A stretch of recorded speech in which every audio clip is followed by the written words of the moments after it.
This week on episode 41 of Keep Your Friends Close and Your Enemies Closer, your anime judge Joel, your anime justice of the peace Robert, your anime prosecutor Curtis. Take the court case that everybody wants to know what the verdict is about. Is Akio the villain, or is it someone else? This week on Keep Your Friends Close and Your Animes Closer. But first... Is this how we're talking for the rest of the episode? Oh, we would have such sore voices. Well, maybe you would. I'm a classically trained actor, so... Well, I mean, maybe if I had some tea and some maple syrup to make my voice as sweet as honey. Robert, do you have any follow-up? I do. Oh, this is an anime podcast, by the way. Yeah. We watched an anime, and this week we watched episodes 34, 35, and 36 of Revolutionary Girl Utena. But first, as always, Robert. Yeah, so I was wrong on my prediction that they would enter the castle. It seems like they're really saving that for the very last episode at this If rate. at all. If at all, yeah. You were right on one of your predictions, though. But unfortunately, you, since making that prediction, also backtracked on that prediction. Which prediction was it? You predicted, right at the beginning, that the shadows were real people. And then later you were like, yes. Nah, I think I've gone off of that now. And then we they're actually real discover people. them, that they are real people who are really acting and they're part of the drama club of the school. But I was right that Dios and Akio Are are the one and the same person. same. You were definitely right about that one. Yes. And Curtis got a prediction right. Yeah? I did. Anthy is almost definitely the villain. Oh, yeah. In some capacity. Definitely. Definitely. But he didn't quite get his prediction right that they're all like children playing a game and No. whatever that prediction was way back when. Do you remember that remember one? that prediction? Yeah, and that it's just some real it's a child's game that's got real elaborate and Rules. ridiculous. Way out of hand. Yeah. There's one really pervy kid who's always wanting to play house with all the other girls. Yeah. Gross. He's also not a kid. He's like, he comes in with like a propeller hat on and a big lollipop, but he's clearly an adult. He's just like, hello kids, I want to be playing tag. I'll be it. I have some follow-up. We received a very nice message from a friend of the podcast, but they also had a question that we have just not paid attention to, and it's easy to forget because we're watching the show, and we have been referring to some characters alternating between their first and last name, and I just wanted to go into that really quickly before we talk about the show. Hopefully this doesn't take too long. So in Japan, and by proxy in the show, depending on who you are and your relationship with the person will determine what name you refer to them as. If you're really close with somebody, then it's acceptable for you to refer to them by their first name. But if you're not that close to somebody, it's incredibly rude, so you're more likely to refer to somebody by their second name. So a good use case for this is we've been referring to, I think, mostly Anthy as both Himemiya and Anthy, and that's because she has the most variation of people being close or not close to her. When you say first and second name, though, that Last needs name. some clarification because they also use the surname before the first name in Japan. Yeah, they do. Yeah, the surname first. Do you mean, when you say second name, you mean surname, right? Yes, they still mean Western surname. Western second name. second name, yeah. Yeah. So Himemiya's full name is Anthy Himemiya. Yes. And some characters call her Anthy, some call her Himemiya. Yes. And some people just refer to her as the Rose Bride. Yes. She gets the most amount of variation. I have been... I started with just calling her Anthy, but then started calling her Himemiya more recently. A little peek behind the curtains. When I'm writing notes, I just use the first initial of the character that I'm talking about. And Akio already had an A, so when he was introduced, I used him as an A and switched her to an H. And so when I'm reading the notes, I just tend to use Himemiya. That makes sense. I think sometimes we've referred to... and initially we were talking about Toga as Kiryu, but then we found out that was his second name, and Nanami became it was also Kiryu, so we couldn't continue with that. Yeah, that's why I changed to Toga for him.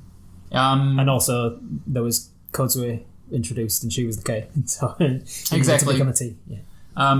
So yeah, just it's a cultural thing, and that hasn't been well explained, but now it has. So it should be easier for people to follow who aren't watching the show. But I think without further ado, we should move into the trial of the century, Revolutionary Hill Utena, abridged. Bum bum.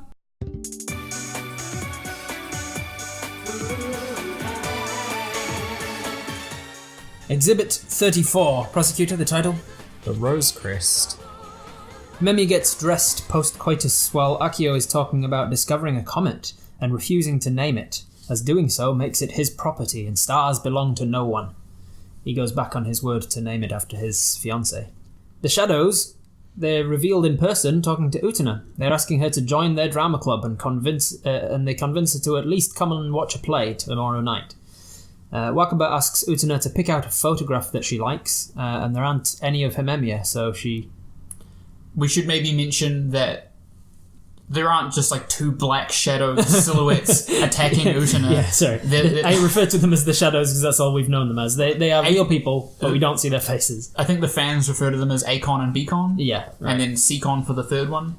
I see. Yes. All right, so A and B-Con, they're in person, but we don't see their faces. We only know them from their silhouettes, their outlines. She's like, I'm not an actor though, and they're like, oh, you should come along though. That's when Wakaba has some photos laid out on a desk, and she asks Utena to pick one. I'm not sure what that's about or why. I guess we can get to that later. Yeah. There aren't any of Himemiya though, so she goes to get Akio to take a photo of all three of them together. Utena, Akio and Himemiya go to the play, and Akio says that life is like a play. You're either an actor or a spectator. And then the shadow play begins. Oh boy. The story happens when the girls were princesses, before the world had fallen into darkness because there existed a Rose Prince. We see him slaying a Godzilla to save girls from monsters, and booking tables at busy restaurants to save girls from loneliness. The world overflowed with light because the Rose Prince was always there. Then an old woman warns the prince that there's a witch plotting to steal the light. There's a shot of Himemiya smiling with her eyes closed. The castle floating in the sky is where this witch lives. So the prince races there, only to be trapped inside by the old woman. He is the light, and she's now trapped him. The old woman reveals herself as his little sister. You are the Rose Prince, but all I am is your little sister. I'm the only one who you can't make a princess, so that means I'm a witch. Because if you can't be a princess, you become a witch. Yeah. The world, with him trapped, fell into darkness. The witch still wanders free, even to this day, searching for noble souls to sacrifice. After the play, Toga's sparring with Saionji for practice for his upcoming match with Utena. Oh, that's another prediction that I got wrong. I totally thought that Saionji had left. Right, yeah. he's still around. He just was not... He just quit the student council. But yeah, he's still in the school, but he's just not counselling anymore.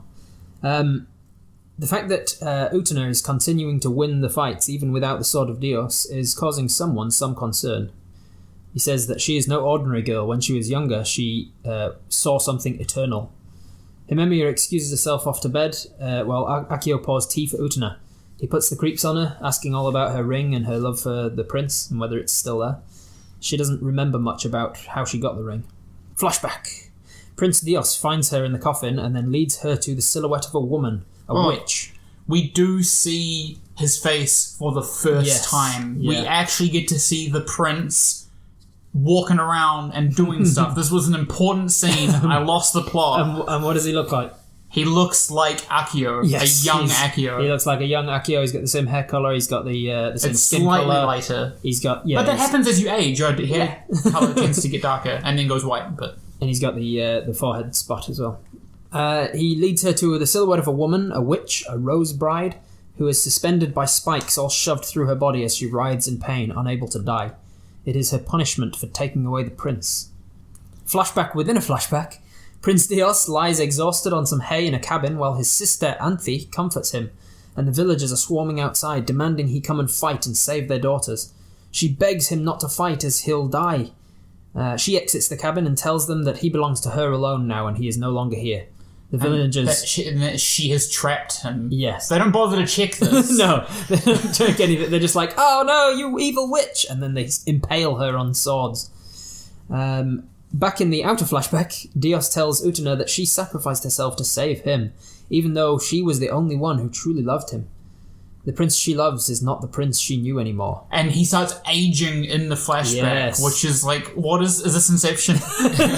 What is happening? He says, the prince she loves is not the prince she knew anymore. He is now end of the world. Okay, so the prince she knew is now Akio, I guess. Alright, so he says, all she has left is suffering. And then baby Utena runs over to her and begs Dios to save her. But he can't. I'm not the one who can save her, he says. The only one who can save her is a prince she can believe in. Then I'll become a prince, she says. And he gives her a ring and says, if you still remember this when you're older, this ring will lead you back here. Back to the present day, Utena wakes up. She can't quite remember what she was dreaming about. Himemiya was watching her sleep. She asks, who are you? And then it ends. What the fuck? Oh my god. Guys. So, I think the jury, you've seen enough, but there's actually more to this case. Exhibit 35. The love which grew in wintertime. Toga and Akio are driving, discussing the final match. Will Utena or Toga be the victor? Which one will revolutionize the world? Utena's feeling weird, like there's something she's half remembering. She looks at Himemiya's face. Is it possible that you and I... And then she's interrupted by Akio arriving. He takes Utena for a walk and talks about friendship and flowers. Toga and Akio have a homoerotic photo shoot with bare chests and posing on the cars, touching themselves in inappropriate ways, while they talk about shaking Utena up before her big fight, giving her a gift. It's just a normal Friday for me. Yeah, you rub your tits while your male friend takes photographs of you. It was very homoerotic. Akio bites a petal from a poppy. Toga presents Utena some earrings from Akio on behalf of him. She goes on a horse ride with him, and then she falls off when he rides too fast. Him being Toga. She's caught by Akio out of nowhere. A white knight on a horseback. Sayonji and Toga then go training for they're fighting some more while they talk in metaphorical terms about things. Happens a lot. The shadows go fishing, and the fish are swarming willingly to the fisherman by the name Casanova. And they're happy to be turned into sushi. Except for a coy mermaid who stumps him. She refuses his advances. Utena reflects on the horse ride and what it meant and why she feels the way she does. Akio claims to have won the game, but Toga says no, it was a draw because Utena wasn't too thrilled with the gift. Akio hopes that Toga wins the fight. There's a student council, but only Sayonji and Toga attend. He says, Utena lives in that coffin, and I must defeat her to save her. Toga shirks the question of whether he loves her or not, and says that he has received the final letter. And then Sayonji says, we are all still living in our own coffins, and then they look at each other and their kids again. Yeah. So I was like, is Curtis going to be right? But no. I think it's again, metaphors upon metaphors. It's like a metaphor cake. Yeah. Layers. Just layers. Parfait. Utena plays with her new earrings, like a schoolgirl, because she is, and Himemiya is watching her. Utena almost remembers. She looks across at Himemiya and sees the witch flash for a second, and then she's like, what was that? End of episode. Exhibit 36. And thus opens the doorway of night. Akio takes Utena on a horse ride again. He creeps on her again, and he kisses her. Juri and Mickey are commenting on Utena looking like a girl these days. Even though she's still in her boy's uniform, she's obviously acting more like a girly girl. She's like flicking her fluttering her eyelids. Yeah. And she's obsessing over the earrings that some boy's given her. Twirling her hair and her fingers. She's just more of a girl. Mickey says she's changing, and Juri says it's not her that's changing. The entire school is changing, like a revolution. The days of the revolution are coming. Toga and Sayonji drive in a motorbike and sidecar, respectively, and they talk of Utena and the fight and the revolution and coffins. And then Sayonji stands up, and Toga says, "Sit down, that's dangerous." Toga calls on Utena in the night with urgent business concerning End of the World. He takes her up to the arena at night time. She admires the glistening, glittery, starry castle above them. Toga professes his love for her and says that, could I just cuddle with you tonight, maybe? And she's like, okay. And they cuddle. Sayonji and Toga are talking. They say that if she wins the duel, she will gain the power of Dios and the power to revolutionize the world, but she will fall into the End of the World's hands. So Toga has to win this fight, because he loves her. Toga challenges her and says, if you win, that's that. We'll never try and take Anthy from you again. But if you lose, you're mine. You're my woman. And she's like, I can't believe you would say that, but okay. Saionji draws Toga's sword from his chest. And they have very cool. Very cool, yeah. He's like wrapped around him in a very very homoerotic way. He's sort of wrapped around him from behind and he draws his sword out of his chest.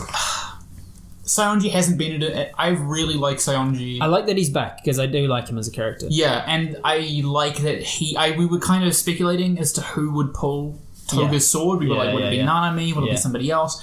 I didn't even consider that it would be Saionji. I don't know why I didn't think that would happen. As soon as I saw them together, I was like, this is perfect. Yeah, it should be Saionji.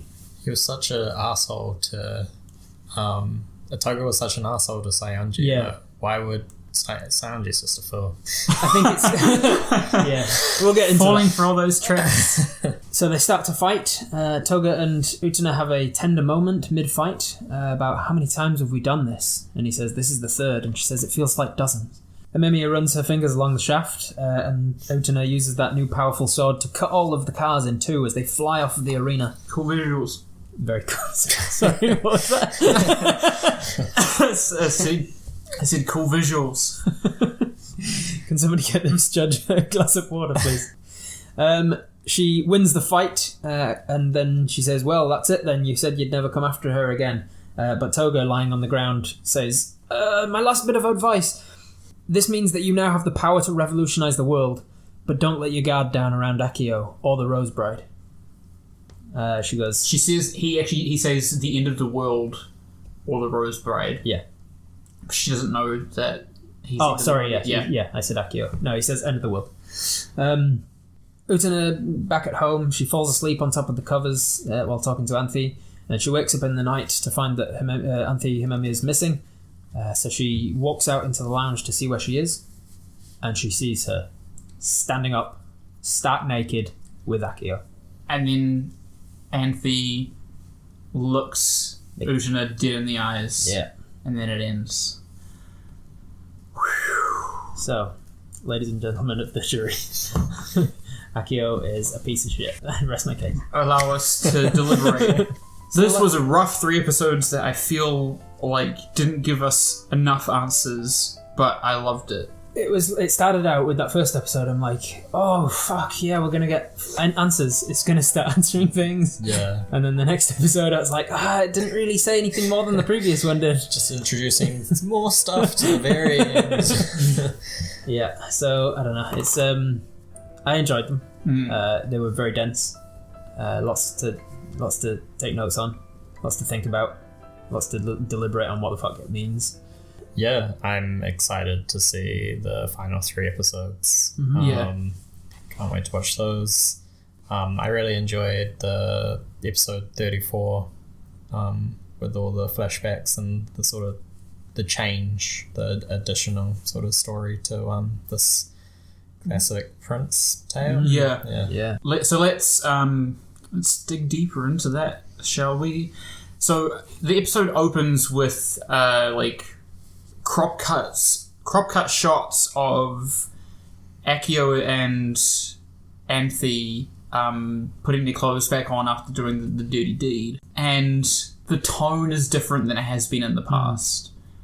And Akio seems to be the one who's upset. Yeah, this is what I wanted to bring up first. Yes, they get dressed in while she's in silence. He's talking about this star that he's just found.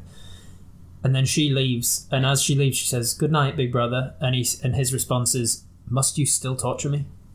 And then she smiles. What? And I was like, What?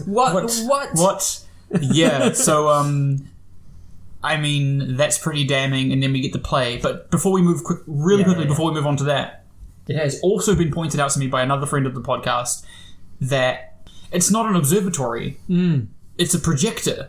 Right. So he can't have found anything because it's not even. He's just looking with his bare naked eyes. Yeah, because there's no telescope in there either or anything. It's just a projector. He programmed a meteor. Yeah, onto the projector. Yeah, he's coded a nuclear meteor. Into the thing. But that's interesting, right? Yeah. Like he's obviously not talking about a meteor. So with that in mind, I thought he was talking about Utena Yeah. as a Right. meteor. Yeah, I thought the metaphor there was that he's found a new comet, like something to obsess over, Yeah. like something beautiful and out of Fleeting, reach yeah. and fleeting, yeah. And it was like obviously Utena that he's discovered. But I didn't think about the fact that it couldn't even be literal. And he couldn't, even when he's making that promise to Yeah. his fiance's mother, he's not going to find anything because it's not an observatory. True. Surely he's got a telescope. No, there's not. There's nothing. There's a big skylight, Yeah. but there's nothing for him to look out of it. He's got a magnifying glass. Anyways, So what was the torturing me bit thing, do you think? Does that tie into her being a witch? And him I being think that trapped? ties into him being trapped and being a witch. It also recontextualizes the first flashback or clip show that we get where Akio is talking to Dios on the egg. Yeah. And we kind of interpreted that as him taunting Dios, like, Yeah. I'm going to get you. Yeah. You know, this is all going to be over for you. I just need to bide my time and everything will play out as I plan it. Yeah. And then he walks to Anthy and we were Yeah. like, oh no, he's roped Anthy into this. But now, I think that was Anthy letting him, you Yeah. know, giving Yeah, this Akio a is little bit your- of, this is your time that you can spend with your true self. Yeah, this is your, what do they call it? Not a conjugal visit because that's the sex one. But what's the one where you can talk to each other through the window? We should know this, being like justice of the peace and whatnot. But Listen, I know what happens in the courtroom.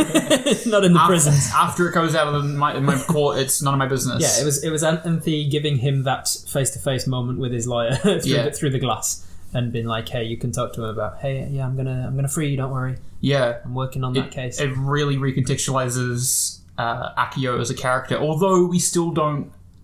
A big part of this is we still don't entirely know what is actually happening and Yeah. what the plan is and why and what revolutionizing is or does. All right, so Let's talk about the play first, right? okay, yeah, let's talk about the play first. So the Kashira players are the ones that are named Kashira players. Sorry. I thought it was interesting that Wakaba, upon picking up the brochure, says, "Since when have we had a drama club?" They don't exist. So that was my thinking. Like, are they existing as like a shadow until they materialize for the purpose of speaking to Utena? But Utena's like, that's again just another layer of metaphor. Yeah, I have no idea. I don't know. Don't know about that one. So the play is I don't know how much of the play to take literally or how much of even the flashbacks to take literally. I was hoping you'd have another board with no. pieces of paper. Like you said, these were so dense and they introduced so much so late in the game. The settings were really different. Yeah. When it's like Anthony and Akio Anthy. as You keep calling it Anthony. Anthony I know. Hopkins. I've never heard the name Anthy before. It's an anime name. It just doesn't exist. When Anthy is with Akio in like a farmhouse. Yeah. It's like is that we saw like a Godzilla scene with the city, then we saw like this medieval scene with a bunch of like villagers outside with their pitchforks and things like that.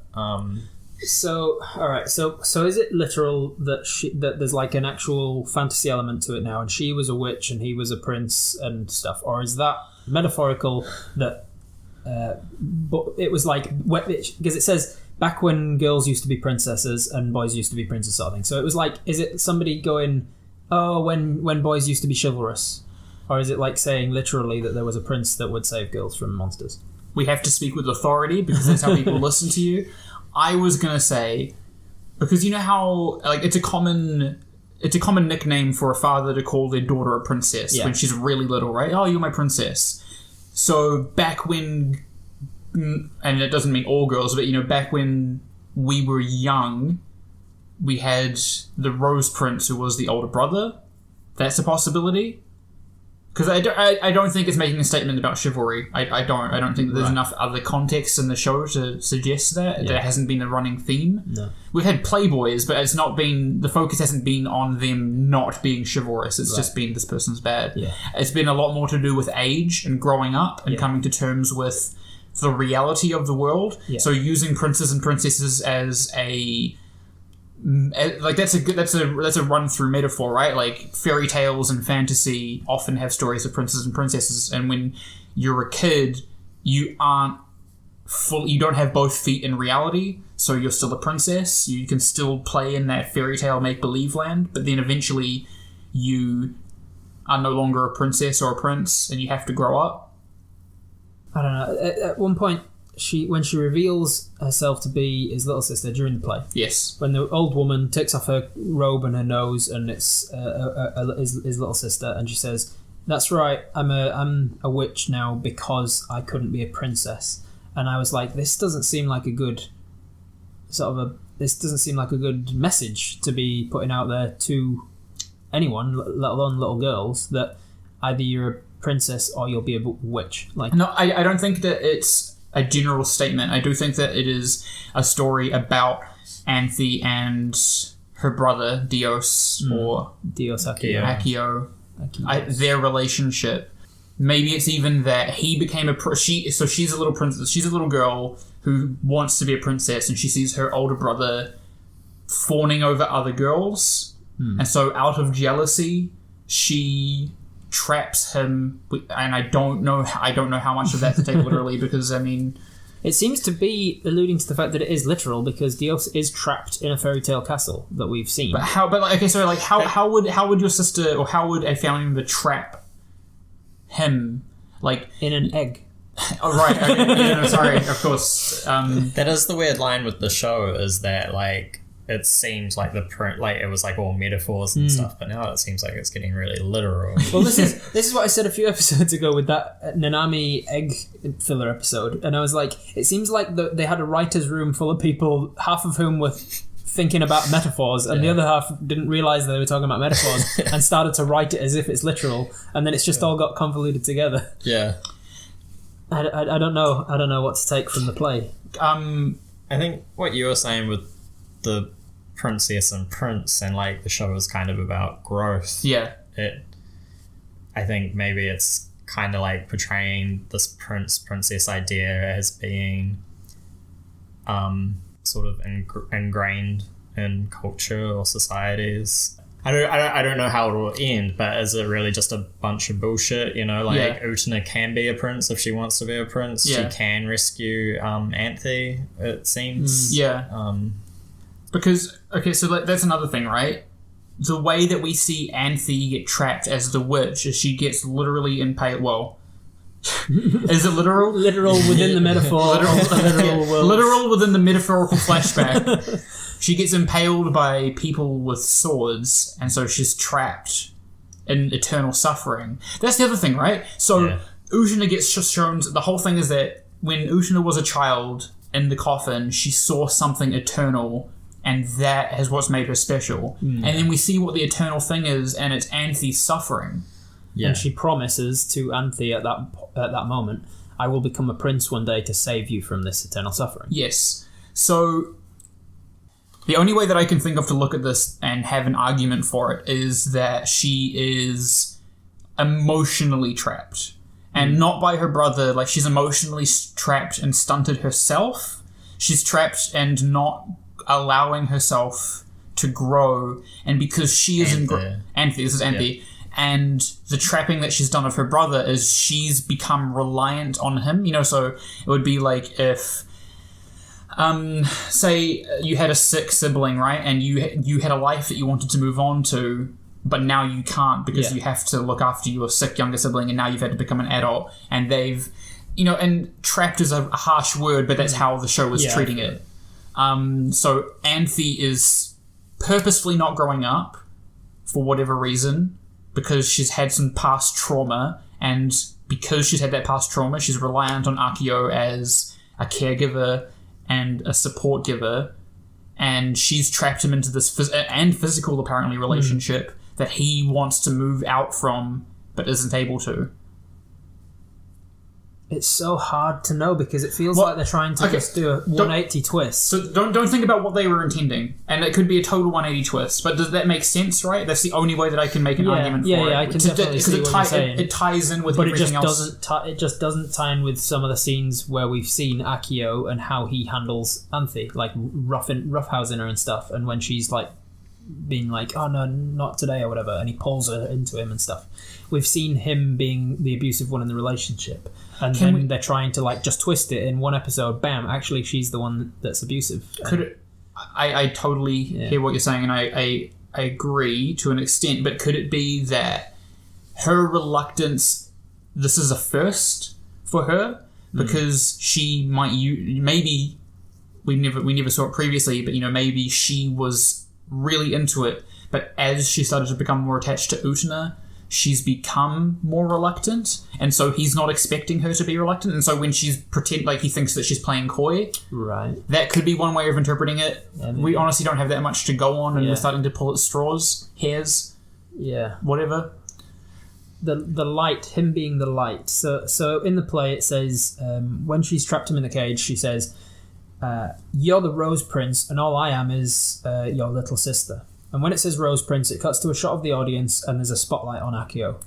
And then it says, "And all I am is your little sister," and the spotlight shifts to Anthy. So that's clearly telling us he's the Rose Prince. He's the Rose Prince. She's the little sister. Yes. But Dios in the castle is the Rose Prince as well. So we know from that Akio and Dios are the same person, but different parts of the same person. Even in the flashback with Utena, he's the Dios. When I fucking don't know how he found her in a coffin, but we have to move past it. he comes to her and says, when Utena's pleading, "Please, Prince, please save Anthy from the suffering." He says, "I can't save her anymore because the prince that she used to know is now the end of the world." And then his face ages to look a little bit more like Akio, and so.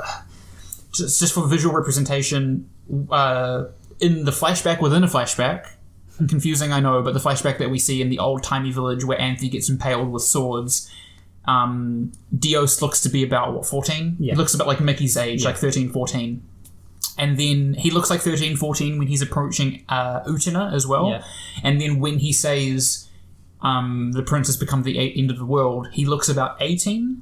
Yeah. Like, like older anyways. Yeah. Whereas we know that Akio is like 26 or 24. Yeah. So I think when he says that, it's like, it's all about growth. I don't know what end of the world necessarily means. Maybe it's to do with like adult. The world ends when you become an adult as perceived by children.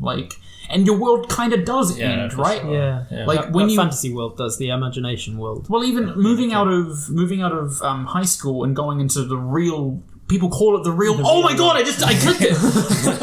You move from school into the real world. Yeah. That's a common idiom. And fuck.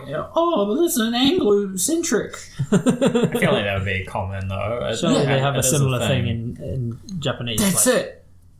We cracked it, guys. So what? He's the end of the world because he's the last guardian of this school where he's keeping all these kids. Yes. Oh shit! Yeah. He's keeping them unnaturally young and with their memories fucked and shit. Yeah. And then when they graduate or leave the school, they are moving into the real world. Yeah. And he is the end of this world. Yes.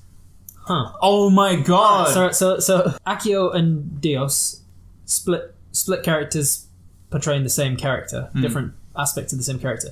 Has Anthy got the same thing then? Is the person who is impaled and suffering the other side to the evil Anthy that we see on screen? The one at the school. I'm a little bit... We haven't seen impaled Anthy apart from in the flashback. We've only seen her in that context. I'm not sure. I think... So, Toga wants to revolutionize the world. Yes. Jury doesn't believe in miracles. Yes. Utena, I can't remember what Utena's was. She just doesn't have one. She's just kind of along for the ride. They did list them off. Yeah, during the play, she says, "What is the light?" And she says, "Don't you know?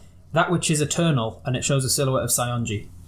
"That which shines," and it shows a picture of Mickey. "The power of miracles," and that's Jury. "The power to bring revolution," and that's Toga. And then she says something about the Rose Prince, and it goes to Akio in the audience. So this is all being locked away from them. Yes. So in order for them to go into the real world or to end their world, that has to be released. Yeah. So that they can move on. I think they have to. Maybe what it is once you give up those things, you become an adult. So when you're a kid, you might have priorities, right? Like you want to find something that is everlasting, like a relationship. Because Saionji's whole thing is that he wants to have a best friend that he can rely on forever, and he still believes that he has that with Toga, and you just call him a fool for that. Yeah. Because you're an adult. That world for you has ended. You know from either experience or maybe more adult narratives that it's just anime. And just anime. But that relationships don't always last forever. Like you can't make that happen. Yeah. Shining things. Okay, I got nothing on that, but we'll just move past it. Miracles, right? Miracles don't happen. Grow up, kid. Yeah, well, like miracles don't really happen. No, yeah. It's either luck or chance. It's fairy tale stuff. And also, power to revolution is change, like radical change. Right. Growing up and wanting to be able to affect the world radically with your ideals and your values, and coming to accept the fact that you're not one of the 0.001% of people who do that to the world. So once you give up those things or come to terms with the fact that they're unreasonable, then you've grown up. Well, I mean, it does go into that as well when Toga says in his third act spiel when he's summoning the car, he says, if you haven't truly given up in your soul, you should be able to hear it. Oh, yes! And so which is why Jury hears it. Yeah. She keeps saying, I don't believe in miracles, but she definitely does. Because she's still a kid at heart and in her soul, and so she hears this magical car. She doesn't want to let go of the locket. Yeah. So is that when they go on these car rides and Akio jumps on the hood and says, that I'm going to show you the end of the world? That's him sort of crushing their dreams or trying to or helping them, because I think it is I think Jury, Mickey, Toga, Sayonji, they're now moved on, I think, right? But they're still at the school. They would have graduated in the same way that that Nemuro did when he realized that he'd fabricated all of this shit. He graduated and moved on. Right. So I don't quite know about that. I'd have to think about it a bit more. I still like what we've got, like this theory that we're building. Yeah. What does Toga and Sayonji say when they get defeated by Utena? They're lying on the ground and Sayonji says Toga, and I think it's the first time I've heard him say, like, not many people call him by Toga. No, they all call him Kiryu. Kiryu, yeah. But he's obviously one of the only people who's close enough to call him by his first name. Yeah. He says Toga, and he goes, yeah. Is this it for us? And he says, no, it's not the end for us until the very end. So Toga's like holding in there, but Sayonji's worried that that's it. He's no longer. So maybe the last episode or something. Everybody moves on. Yeah. That was this episode 34, guys. 34, yeah. A few smaller things that I wanted to. A few smaller symbolic things that happened in that episode I wanted to point out. When they're taking a photograph. From camera left to right, it goes Akio, Utena, and Anthy, Utena, Akio. Akio starts to put his hand over onto Utena's shoulder, and then Anthy finds an excuse to go off and grab Choo Choo or whatever. And when she comes back, she forcefully puts herself right in the middle of the two of them. And I was like, okay, that's Anthy trying to put some separation between these two people. Would that be because she doesn't like? What's the deal there? How does that fit in with her being evil and a witch? Is she evil or is she trying to be good? Is she going through a redemption? Yeah, I don't to be a better person. I don't know about the whole. See, I don't know that she actually is a witch. You know, you can look at somebody as if they're evil because they're acting in a way that is. I was going to say just bad for you. Yeah. But you know, like you can hate somebody for doing something even though it's not their fault. You know, like so it's like. She becomes the symbol of his resentment. I don't know. I noticed that as well. I still don't know whether Anthy is more into Utena or Akio. Yeah, it's really hard to tell. At the end of that scene, it counts down beep beep beep beep beep beep beep, and then it takes the photo right after Utena says, "Oh, by the way, I'm going to a play. Should we make it a threesome?" She says threesome, and then the camera takes, and then Anthy says. I think I closed my eyes. Yeah. And I just thought that was fun. That was interesting after we heard that theory about every time you can't see her eyes or she's got her eyes closed, she's hiding her emotions and feelings and shit. And right after Utena says, shall we do a threesome? Yeah. She closes her eyes, which is interesting. What are the photos about? Why is Wakaba saying choose a photo you like? I think it's implied that it's for the yearbook. Like we're reaching the end of the year. Oh, right, okay. And then she realizes that there aren't any photos of Anthy, and Anthy should be in the yearbook as well. Right. Okay, yeah, that makes sense. That was how I interpreted it. moving on to episode 35 after that big long discussion. Holy shit, we'll try move at a better pace. I think we've got some good ground. I had less for this one. At the beginning, Akio comes into the greenhouse and interrupts them and says, "Do you mind if I take Utena away?" And she's like, "No, not at all." And Anthy's smiling and keeping her eyes closed the way she does. And then he leaves, and you see her face drop, like she's upset that he's taking her from her. So I'm starting to think, she's wanting Utena. And she's wanting Utena because she knows that Utena is there to save her. I'm thinking she can still remember when Utena was a kid. Yes. And promised to be her prince and save her. And she's sticking around Utena going, "Come on, you're so close to remembering. You're so close to saving me." And then she keeps getting whisked away by Akio, who almost doesn't want Utena to remember and doesn't want her to become a prince to save Anthy. And I don't know why. Yeah, Akio was separated from Dios, right? Yeah, so Akio, he wears red. He's clearly like the bad side. Satan! Yeah. So surely the show is going in the direction that Utena will save Anthy from this, and there needs to be some sort of... Does Akio reconnect with Dios, or... Yeah, because would it have been Akio that was the one who actually found Utena in the coffin, or would it have been Dios? Because Dios was apparently trapped at that point. True. Because if Dios took her to see the impaled girl, the girl was only impaled after she saved her brother. She sacrificed herself to save her brother. Well, if we're talking... Utena sees him as a prince, and so if we try and take it to the... if we look at that with the idea that kids see, or, kids look to older kids or adults as saviors and princes and kings and such, she sees him as Dios. It's just another name for Akio. Yeah, but it's easy to differentiate. She sees him as Dios, and then when he says the prince that she cares about has become end of the world, he ages. So it's like... Sorry. No, it's cool. It's like a bit of the artifice kind of falls away. Yeah. He doesn't even really do anything. He's kind of there. Utena follows him. Yeah. So you're right. It is from like her perspective. He's a prince, but really he just was like showed up. He just showed up. Was I'm going to show you this eternal thing. And, he doesn't even say that. He doesn't even say that. He just leans into the coffin and sees her there. Yeah. He says, I can't remember what he says to her, but then she responds with, "Are you an angel of death?" And he goes, "No, I don't work for death." And then he turns around and walks away, and she just follows him. Yeah. That's right. Yeah. And then Utena like jumps over. I just see like and a chasm, the background as well, like the setting. There was that chasm. Very hell-like. There's a chasm separating. You don't even see it initially. So from the initial setup, they walk down a long hallway, and then Dios and Utena can see, along a red carpet, some stairs that lead up into just a spiked hellscape. It looks like rose petals to me. That is like cracked. It almost looked like cracks in a imagine just the largest red stained glass window that was in like the shape of rose petals, and the middle one was smashed and shattered, and this woman was writhing in the center of it, almost like a crucifix. Dios is in the castle. Yes. What's to say that there's not another Anthy that's been split? That's what I was trying to say. I was trying to say that Dios is the good part of that couple.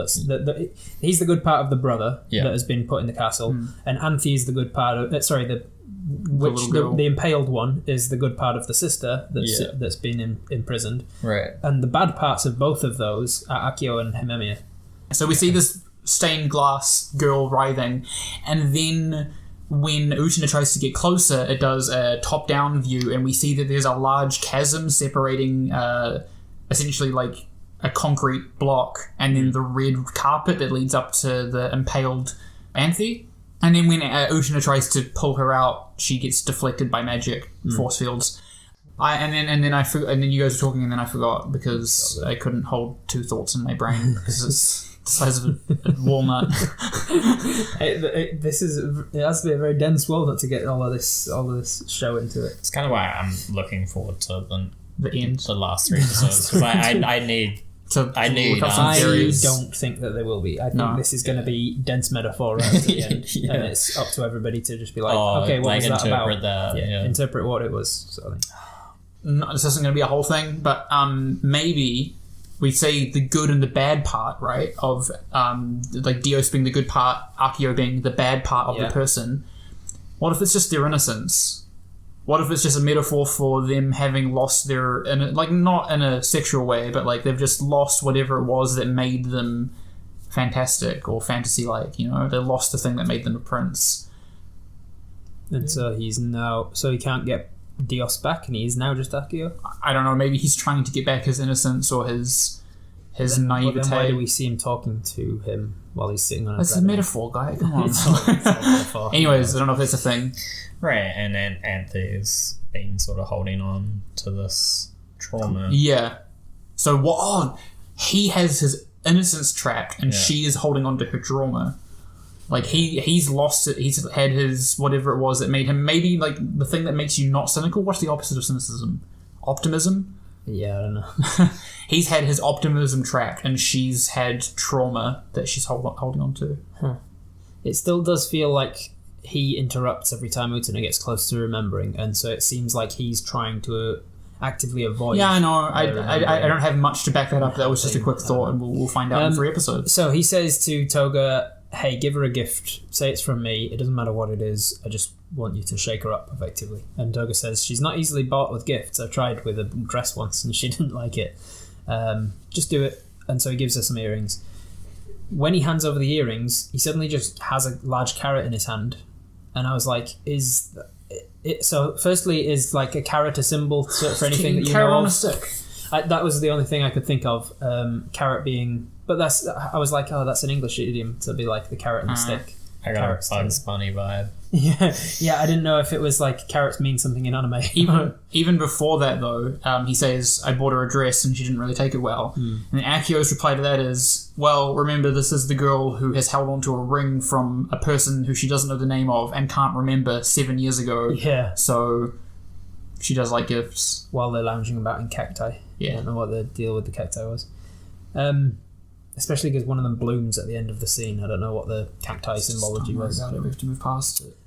When she falls off the horse after the accident, he's been racing and racing, getting this horse to go faster and faster until she falls off. And then Akio swoops in and saves her and says, that could have ended badly. And then he looks across at Toga, and Toga's like, I don't know if it's a tripe. He has like white eyes, and he just looks... We didn't have the scene that you speculated us having where there's a confrontation between Toga and End of the World where he's like, oh, but we were using people together. Yeah. But that's Toga's realization that End of the World Akio has just been using him as a pawn like he's been using everybody else. Yeah. And that's why he's like, you know what, I think I actually do have Need to win. genuine feelings for her, Yeah. and I can see that if she wins, he's just going to continue to use her because, he's like, I really need to win. And that's why he warns her after the fight. Just try and stay away from her. I don't know why he doesn't just say, stay away from Akio because he is end of the world. Don't worry about it. If he really is that worried about her being used, he doesn't just tell her everything she needs to know. Too many fantasy elements. Episode 36? Anything more to say about 35? No. 36, what happened? Toga and Saionji fight. Really cool. I love that Saionji pulled the sword from Toga. Just love that.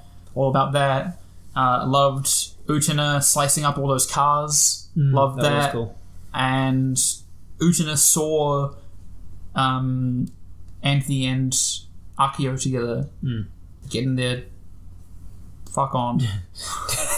As those are the three. Yeah, as the kids say, those are the 3 main points, right? Do you, We've kind of talked about everything else. Did you notice anything about Toga, the way he was drawn in that episode? He had glowy hair.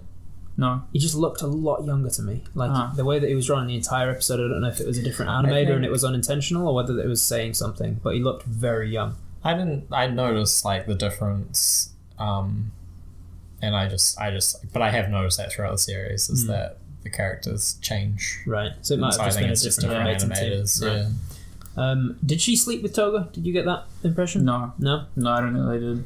No, after that night of cuddling, because then in the next scene, Saionji asks him, "Do you love her?" And then it cuts to him with like all the press microphones in his face, and he goes, do I love her? And then it cuts to like a flash of him like coming up behind her, and she's all bare chest and like bare shoulders, and it seemed like she might have been naked, and it was like post-sex or something. Maybe. I got less of that impression from it, but I don't know. Yeah, no, I took it just as like that. His Toga, he's like, he gets any girl he wants basically, and Utena's like the one girl he can't have, and it's kind of sad that he wanted it. he just wanted to feel what it was like. I just kind of seemed more like just a drama, just like a. That's what I got in him. Should we move into our favourite parts? Sure. What was your favourite bit, Curtis? Let me think about it. Okay, what was your favourite bit, Robert? My favourite bit was at one point Himemi says, I'm going to go to bed now, and she leaves the room with Akio and Utena in it, but she leaves the room backwards. She calls the elevator, the elevator opens, and then she just steps backwards into an elevator, which made me think, I don't think I've ever entered an elevator like that. Yeah. And that would be so fun to fucking creep people out by entering an elevator backwards. Yeah. Like you press the button, you turn around with your back to it, you just hear the doors open and you just step backwards into it and allow them to close. You could almost never do it in public. I don't almost certainly back into somebody. It's so creepy. I don't know if I have that much faith in an elevator. Oh shit. Yeah. The 1 in a million times that it opens without actually being there. Yeah. Fall down an elevator shaft. You stood on the bottom floor. So like, yeah, I enjoyed my favorite moment was the motorcycle ride of Toga and Sayonji. It was something quite sad about Toga wanting to be so much like Akio, and all he had was this motorbike. Yeah, he starts with doesn't the throb of the engine feel good, which is an Akio line the whole time through, and Sanji's like, nah, not really, because he's in a rattly sidecar. Yeah, it just kind of felt because I guess Toga's been portrayed throughout the whole show as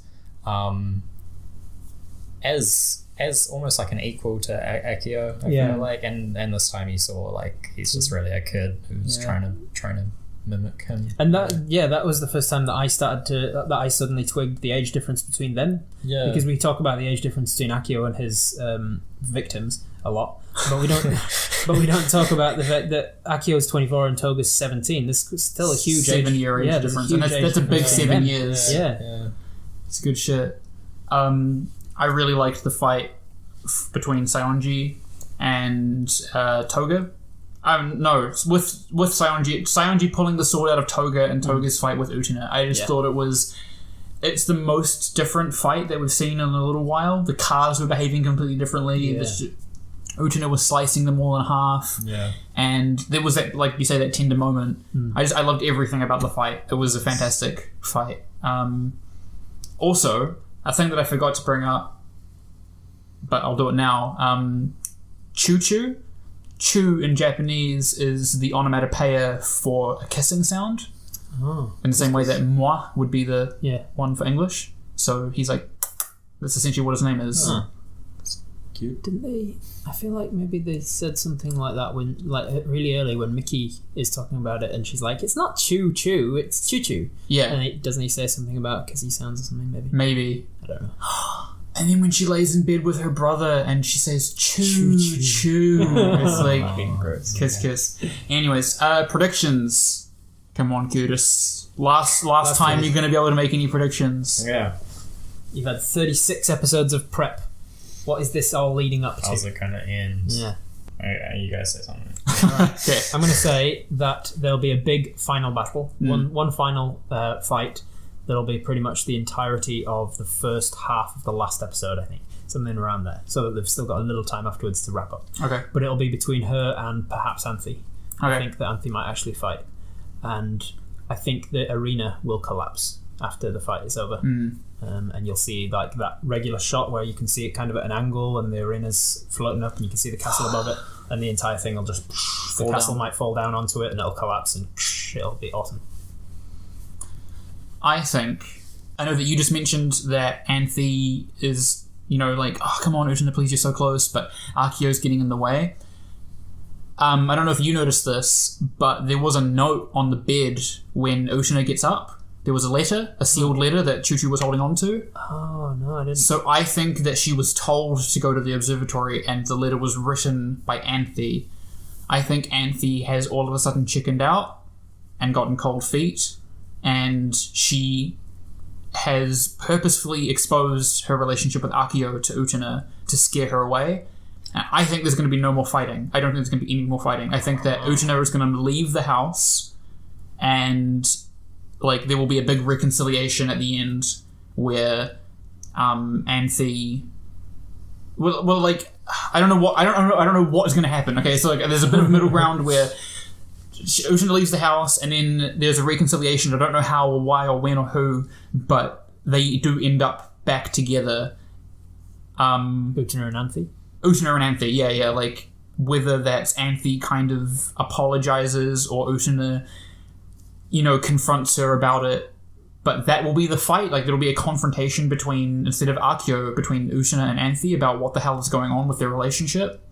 But I don't know the ins and outs. That's just the feeling that I have. Because, did you see the letter? No, I don't. Did you see the letter? No, I can't. Yeah, I had to rewind. I saw it on the bed when she was getting up, and I was like, oh shit, I had to go back.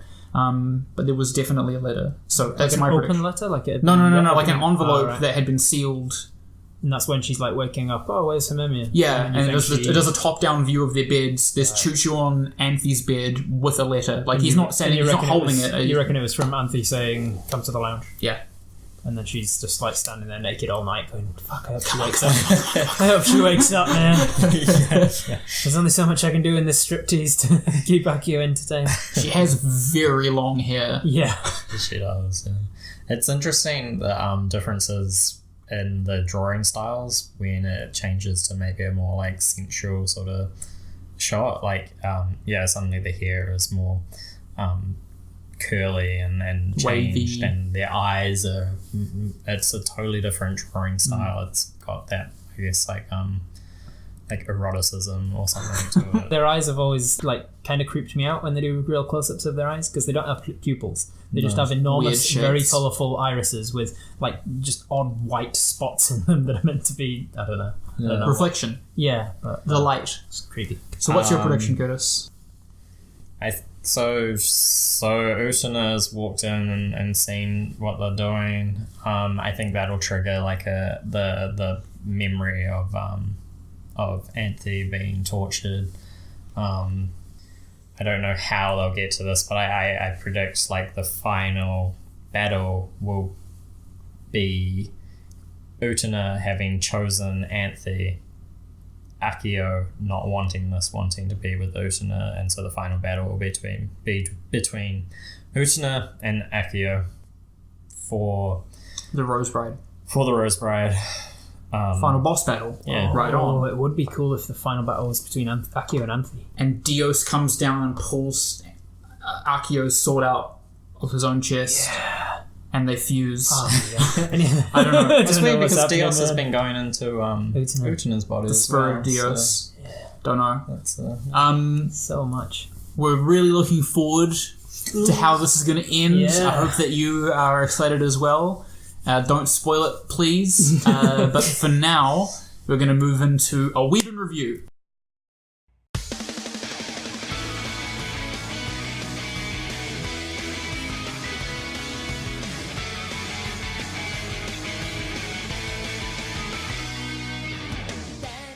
A Weeb in review is the segment where we talk about anything else Weeb related that we did in the week. Anime, manga, video games, you name it.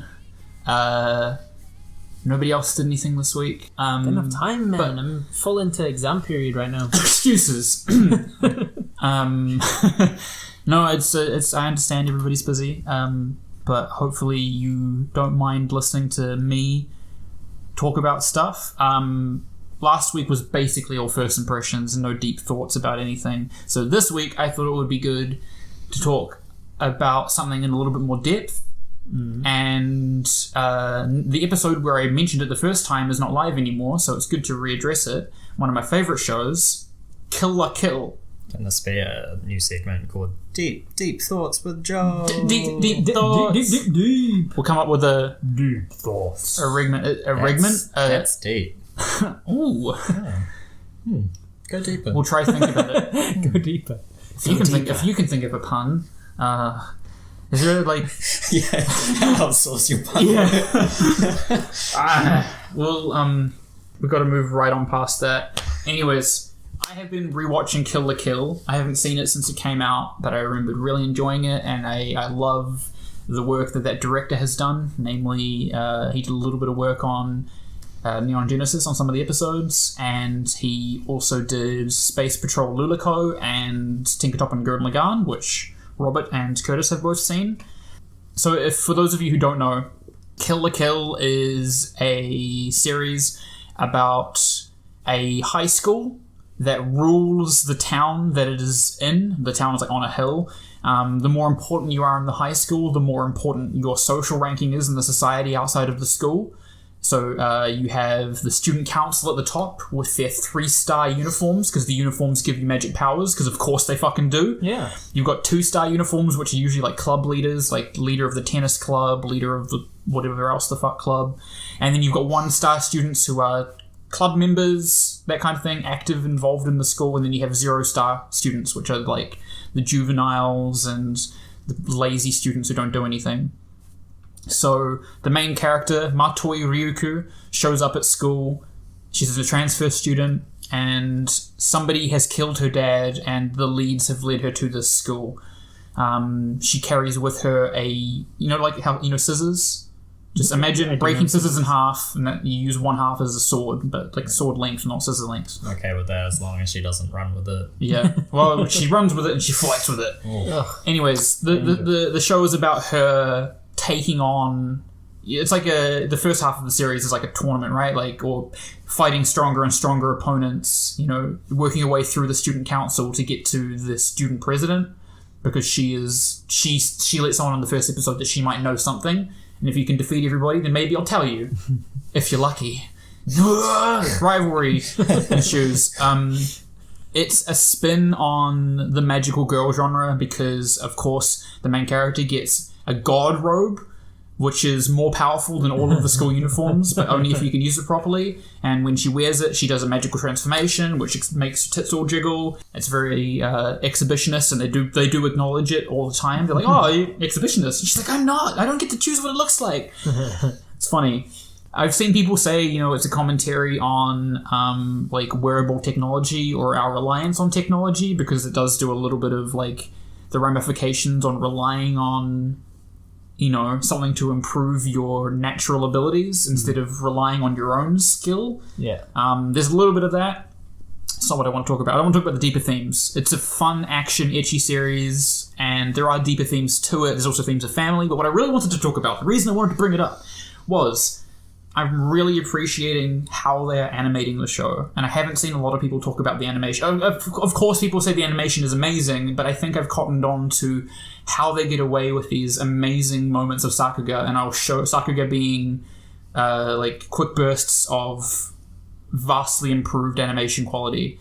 So the way that a lot of shows are animated, I did some research for this so I could talk about it. Cool. So, for example, Dragon Ball Z, right? If it's people talking, they do 3 frames a second. Which is like nothing. That's just like mouth flapping. Yeah. You can't really do anything with 3 frames. Am I right, Curtis? Yeah, that's so minimum. That's like a slideshow, man. That's so minimum. Yeah. For more action, they might do 6 to maybe 12 frames a second. Like people moving, putting clothes on. And then for big fight scenes, they'll go up to 24. Right. So that's a standard that I've heard of. Do not quote me on that. I'm sure that not every show does that. But if you use that as the benchmark, that gives you a good idea. The way that Kill la Kill get away with it is they still have some mouth flappy stuff. But what they do a lot of the time is they will have a really impressively drawn still that gets the impact of what's happening across a lot better than if it were a really shit animation, like if they just did it in 6 frames. Instead, they'll do a really dramatic, hyper-detailed picture, and it will just, like, zoom in on it or something. And so, like, already you, instead of having to draw, like, 3 really average drawings, you spend a lot of time drawing 1 drawing, and you hold it on screen for, like, 12 seconds, which is, like, bam, good presentation. Yeah. It's a good way of saving time. Yeah. Another thing that they do is, that I've noticed is, I don't know how to explain this any better, so maybe Curtis will be able to help me. Go. So you've got 2 keys. Yeah. Say an arm at 12 o'clock and then an arm at 9 o'clock. Yeah. And they're just basically taking the same image and tweening. Yeah. It's called tweening. Tweening. In-betweening. In-betweening, yeah. And it's called tweening in Flash, and you can do it pretty easily. Yeah. So keys are like the key frames. Key poses. It'll go from this one, and then there'll be a few frames in between, and then it'll get to this one. Yeah. So you could get a computer to tween between those two poses. Yeah, exactly. So instead of having to redraw... so like say somebody is moving their arm from above their head to by their side. That's not a good example, but they will just do that with the computer instead of animating it like a natural arm drop. Yeah. But it's always done for comedic effect, and it's fantastic because it's a comedy series as well. So all of that kind of animation is done for comedy, and it plays so well into it. Like there's one part where Manshako Mako, her new best friend at the high school, is really excited, and they just have a pose of her like standing on one leg and just rotating like 45 degrees back and forth. Yeah. So instead of like jumping up and down, they're just rotating her, and she's still talking, but her mouth is full with food, so it's not really moving. And the comedy of what's happening is like communicated, but it's clear that it's a time-saving mechanism that they've worked into the story of the show. I've watched a part of the show. Yeah. And I do remember a shot with her best friend. Yeah. In the background, and it's like they've done 2 frames, right? Like, and it's kind of her in an excited pose, like an excited gesture. So she's like jumping up and down 2 frames, like down, up, and then they've got that. They've slapped it on like a box, or like they're just moving it back and forth horizontally, and it's kind of funny. They oh god, this sounds so geeky. No. This is why I wanted to talk about it. This is like I felt smart finding out what they were doing from a technical level. Nice. And they're just like, it gets to the end of the animation, and they're using like maybe Flash or 3D software, and they're just rotating the image plane and sending it backwards. So there's one segment where it's like looking like watching a piece of paper go from left to right, and then somebody turns rotating it, and you're seeing nothing. And then it turns back around and it goes back. Okay. And I see that sort of animation in games that are deliberately that style, like Paper Mario and stuff. Yeah, so you're mentioning like the other week, like kind of like cut out animation and stuff like that. Yeah, in that horror one that I was watching, that was all Yamishibai. Yeah, that looked like there was a lot of tweening as well. That simplistic animation. Right. So South Park did cut out animation. Yeah. And that can save a lot of time, so they can pump out their stuff really quick. They went into 3D software and things like that. But it looks like the show is using the same tricks that you don't normally see on traditional 2D drawn shows. So the last thing is that it has moments of just like amazing animation, just stuff that is so impressive. It's got stuff that probably doesn't need to be amazingly animated, like the boob wobbles, which is, those are just kind of... Those go up to like 40 frames per second. Those are funny. But it'll have like... Everything around its mouth flapping. Yeah. The boob physics are fantastic. But it, like...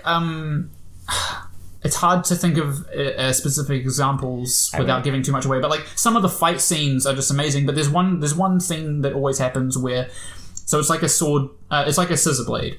But the back half of the handle unfolds, and then the scissor doubles in length, so it becomes a 2-handed weapon. Right. And that animation is real smooth. You could almost say that it's like, wow, like economically planned animation. Well, so like it seems like the guy who makes it. He knows the industry, right? Like he knows how much time everything takes, and so because he's directing it and he put an animator at some point, he plans around, okay, so like this is supposed to be funny, or this is like a background thing, don't waste a bunch of time on this, just do a really nice still of this, but this is a really important action I want you guys to spend, this needs to be 30 frames, this needs to be 24 frames, so amp it up. Killer Kill is a fantastic show, and it's really well animated, and it's just, if you haven't seen it, you really should. Is that what you meant by like economically? Yeah, minded? like planning those shots. So yeah, you if this is like an important story moment or an important action shot or something like that, we'll spend more time in animation. But if this is like just a quick shot or something funny, you can do it kind of cheap. Just knowing how to budget your resources and your time, like spend the most time on this scene because that's going to be important. Yeah. Right. That's what I'd say. I remember I watched a little bit of a YouTube video about the making of that as well. Yeah. And they had basically all the animation was going through one animator, and he was so like there were like a bunch of animators. Yeah. But he would go over all their scenes, and it would show him looking at their drawings, chucking another piece of paper over top of that, and just kind of fixing what he thought was necessary. And I think that was a good thing as well, because you had it sort of being channeled through this one person. So his personal like aesthetics, his personal touches. It becomes an auteur piece of work at that point. Yeah, I think that's how it remains consistent in that style. Yeah. And this stuff's fascinating me. I've just spent the long weekend with a friend who's an animator, and his friends who all work at the same company, and I just started talking to them about what it is that they do, because I'm so removed from it.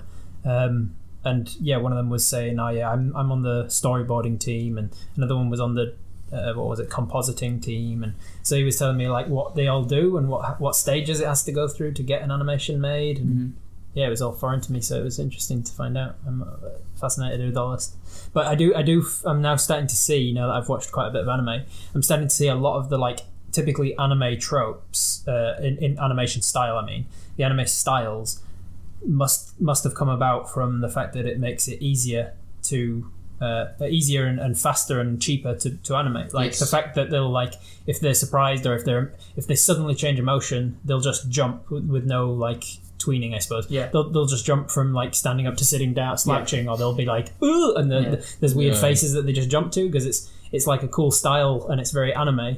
But it obviously means that you don't have to do any of the in-between stuff as well. Yeah. Well, a lot of modern anime I've noticed as well, they just have a consistent frame rate until it gets to a fight, and then they might increase it. Right. But when you have that, sure, everything looks consistent, but you're wasting a bunch of resources on a shot that doesn't fucking matter, and nobody's going to remember this one shot of these two people talking about something that becomes inconsequential. You know what I mean? A way of playing up, like, we have restrictions, but we're gonna make the most of having restrictions. You know what I mean? Like, they're not actually restricting the output.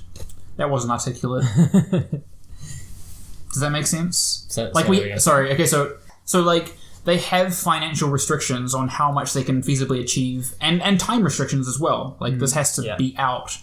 But instead of succumbing to them, they're like, okay, this is what we have to work with. How can we best achieve this vision with these resources? Right. You know what I mean? Like, it'll be a total waste of time to spend 12 frames a second on this conversation. Let's just bump it down to 2 and just tween it. But with this is going to be an impactful scene. Or silhouettes we could. Yeah, exactly. Yeah. Seeing that kind of stuff was really cool. Yeah. Anyways, I'm really looking forward to the director of Kill la Kill, Space Patrol Luluko, and Gurren Lagann. I have forgotten his name. I'm really sorry. But he's working on a movie that's coming out. Awesome. I'm super keen to see that. It's called Promare. Check it out. Or the trailer, because it's not out yet. It comes out next year. But yeah, anyways, that's my whole bit on Kill la Kill. I don't, unless I find something else that's really good to talk about, like, I don't know, the character design or like some of the artistic choices. We'll talk about it then, but... And that was Deep Dives with Joel. Let's move into fake views.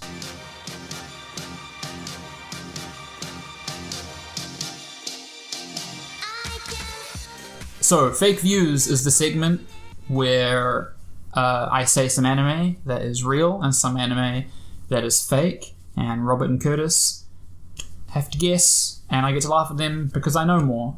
Feel free to play along at home, or don't. I mean, whatever. I happen to be on an unbroken. Well, shit. No, I can't say unbroken winning streak because we drew last week. I have no losses in my immediate past.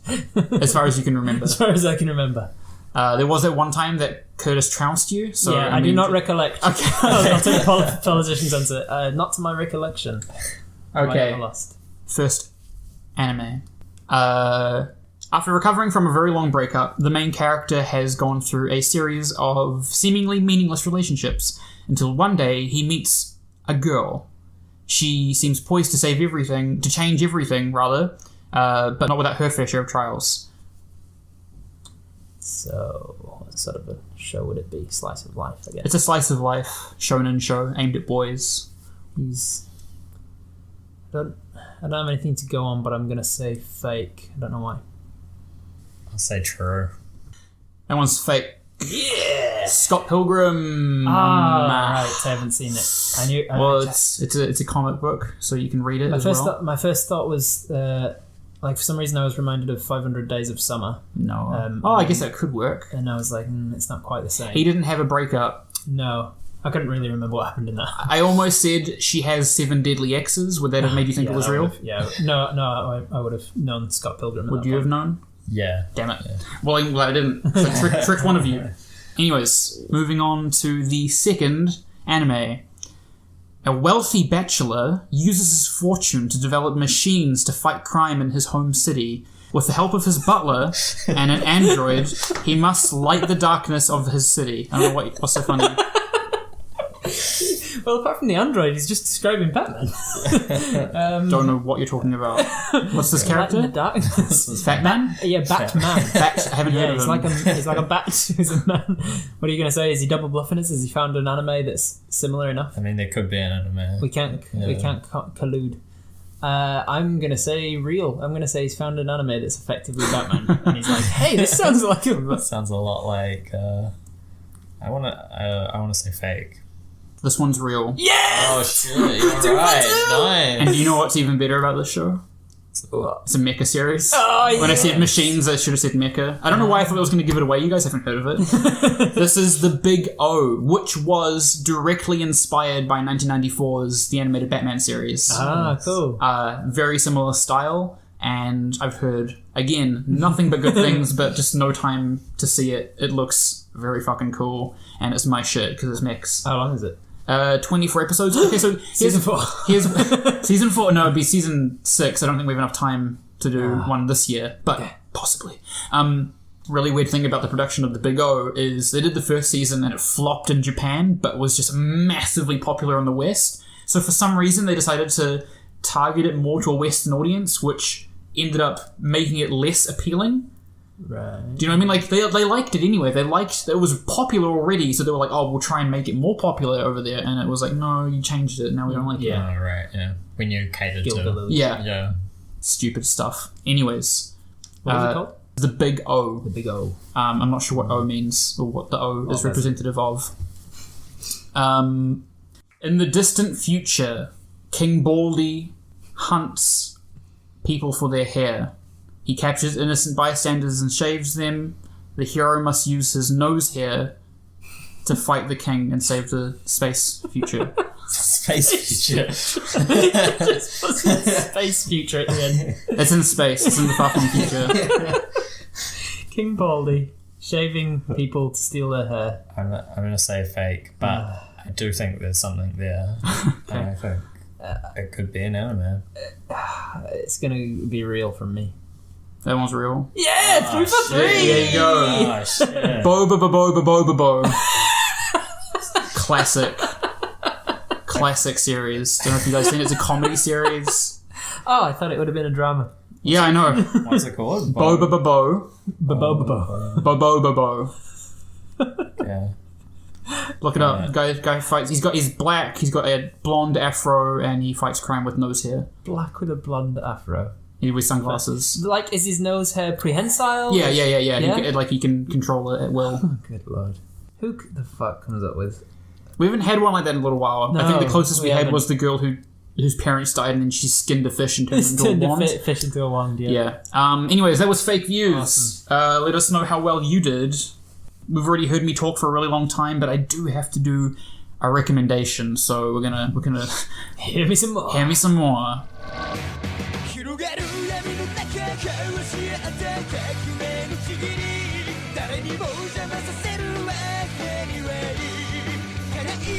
I'm selling out, guys. I'm going to recommend the one that I've not wanted to recommend this whole time, because, I mean, by God, if you haven't heard of it. This week I'm recommending Death Note. Oh, yeah. Because, I mean, it's been out for like 12 years now, and there'll be people in this anime generation that haven't seen it, maybe. So Death Note is the story of a excelling high school student named Light Yagami who is just sick of the world and he wants to change it. And there is a god of death who also is bored and wants to change the world. And so Light Yagami finds a god of death's notebook and reads the instructions. And one of the instructions is anybody whose name is written in this notebook will die. And Light Yagami, does he write in the notebook? You can bet your butt he does. He starts killing criminals initially. But then, of course, people start to see a pattern, and the world's governments, the UN, I guess, come together to try and stop this international criminal killing criminals. And it becomes a cat and mouse chase between the world's greatest detective, who knows not about supernatural stuff, and a high school student who has the power of a god of death. That's the summary of this premise. It's really fucking good. It's awesome. It takes turns that you wouldn't believe. I know that some people really don't like the second half of the second season for reasons that I won't go into. I know that Robert's in that camp. I don't have a problem with it. The way that it's written, you would think that it had to be planned from the beginning, because some of the like quadruple bluffs that people pull off are so insanely well thought out that you're like, holy fuck. But in an interview, the author, who again, name gone from my memory, stricken, he was just making it up chapter to chapter, which is like my dude. Couple of like halfway through, he really writes himself into a corner, and you're like, holy shit, what's gonna happen now? How's Light gonna get out of this? And apparently he was thinking the same. Yeah. Like, oh fuck, how's Light gonna get out of this? But he pulled it. But it's satisfying. It's not like, oh, okay, Deus Ex Machina. No, it is one of the most satisfying things to read about how they outsmart each other, this detective and this which means that killer. The writer has that level of smarts as well. Like, he thought about it like, and went, okay, how would this have worked out, and like put all those plans together. There are really long segments where Light will explain his thought process, which is kind of annoying but also so satisfying because you couldn't have worked it out. Holy shit, it's satisfying. It's really well written. It's got the infamous I'll write with one hand, and with the other, I'll take a chip and eat it. And that's got like a Sakuga moment where he pulls a chip out of a bag and just breaks it off, and it's really dramatic. It's just... that was, I think, the first, apart from Evangelion... It was around about the same time I watched Death Note and then Evangelion. I started to get into anime. It's a really good entry point if for some reason you're this far into our podcast, or maybe this is your first episode, and you haven't picked up anything that I've put down. It feels very little like anime. I mean, there's still a lot of anime tropes. There's gods of death, and there's convoluted action sequences, and there's a Lolita goth girl who's a model. But I think it's a very accessible. I think it's a very accessible series. So if you have somebody else maybe who hasn't seen a lot of anime and you're like, I wonder how I can get them into it, this is a good story for that, I think. Especially somebody who's like, why do you like anime? It's just kids' cartoons sort of thing. Yeah, you can show them this and be like, this isn't a kids' cartoon. Because even with Attack on Titan, you could be like, that's just like action and people biting each other and whatever. It's a little bit harder to see it, whereas this is slower paced, methodical. Yeah, if you have a friend who loves Breaking Bad, and thinks of anime as just being kids' cartoons, show them this one, because it's got a criminal as the main lead, so he's like a what do you call it, an anti-hero sort of situation, where there's a bad guy who you're rooting for, kind of thing. And it's a show like that. So if you've got a friend who likes that kind of shows, this would be a great one to recommend them. One of the reasons I really loved it to begin with as well is that he goes through... You see how smart Light Yagami is, in that he goes through basically the scientific method with this book. True, he like tests it out and sees how it works he like writes it. He writes down the name of somebody who he can like watch and times how long it takes for them to then die after he's written the note. And then he goes, okay, what else can I do with them before they die? Can I write the exact moment of them dying and all of this stuff? Yeah, he tests it to the nth degree. Yeah. So, recommendation for this week, Death Note. Everybody said Death Note, fuck you, fight me. Moving on into the wrap-up.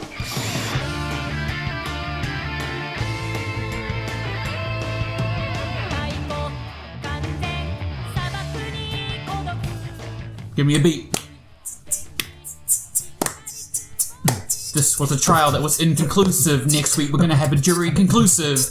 All the jury members in the house, we're not giving them pay because we're made of mouse. We're going to move right.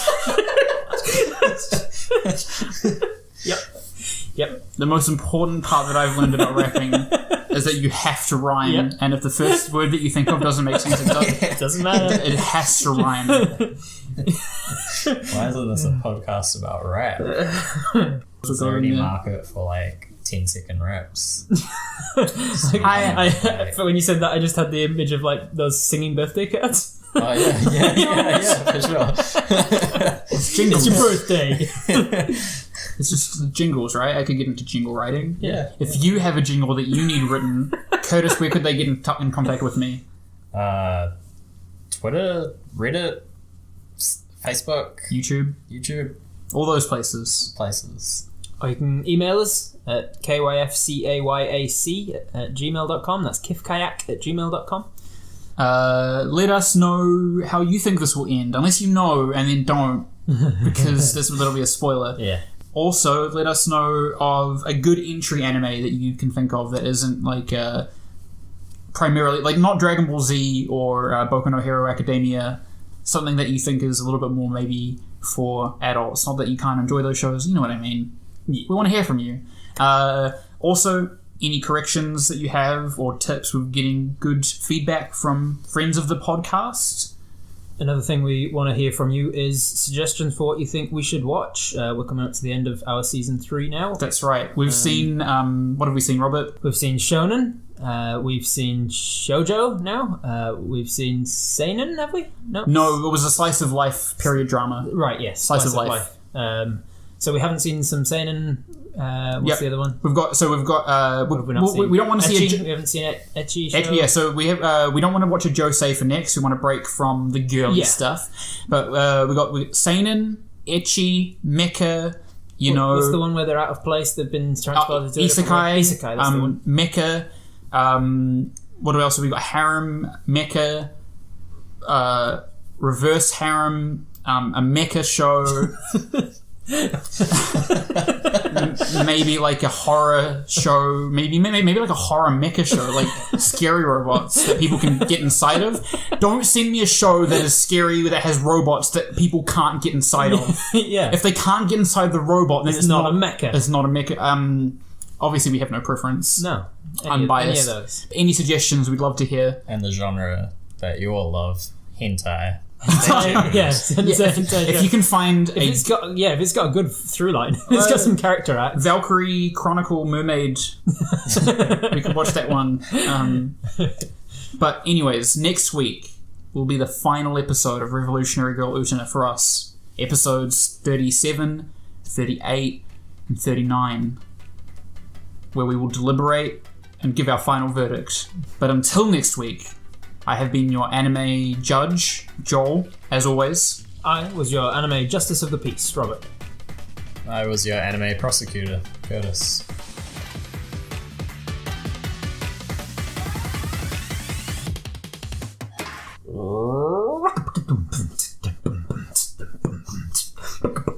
Next week we'll have a jury conclusion. They'll come out of the house and they'll put a delusion on you. They'll say, "Oh, he's guilty," and then we'll say it's filthy. That one I didn't like. 2-line raps. Brilliant.